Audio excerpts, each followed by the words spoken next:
Mga kasans, ito pala, bali ito po yung ating LB150 na moving head na beam light. So yung ginawa ko dito, nagka-moist kasi yung mga lens po niya dito, so kailangan po nating punasan po ito. Ipapakita ko lang sa inyo kung paano ko ito binuksan. Actually nabuksan ko na ito, pero napakadali lamang nitong baklasin. Kagaya po nito, so yung upper part po dito na iwan, so natanggal ko na rin yung screw. So yung cover po niya, bali dalawa po yan, yung isa natanggal ko na. Bali side by side, may total po ito na 4 na screw. So yan lang po yung tatanggalin po ninyo, and then pwede nyo na po siyang baklasin kagaya po nito.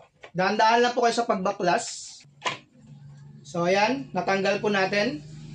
So ito yung laman ng ating LB150. So actually napunasan ko na yung mga lens po dito. Meron po siyang dalawang lens, yung kanyang primary lens, yung kanyang pangalawang lens po dito, at saka yung mga lens ng kanyang pattern. So ito yung ating Beam LB150. So makikita po ninyo, clear na po ulit yan.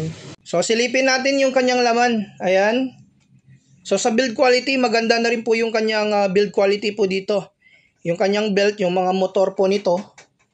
So talaga pong matibay na rin yung ganitong klaseng LB150. So kung in case po na nagka-diferensya po siya sa travel, meron naman po itong warranty. Pwede nyo naman po itong ibalik. Ito yung lens ng kanyang pattern. So yung kanyang malaking lens, yung pangalawang lens po niya dito. So ito po yung galawan ng ating Beam LB150. Ayan, makikita po niyo yung LED light po niya sa loob. So ang lakas pala ng ilaw po niya sa loob, no, yung LED light. Yan, parang ilaw ng welding machine po dito sa personal pag once po na makita po ninyo. So ito po yung kanyang automatic mode. So kung gusto po ninyo na mag sound active, meron naman po yung sound active. So ayan, okay na po yung LB150 na ito. Malinis na po yung kanyang loob. So ngayon, ibabalik ko na lang po yung kanyang takip.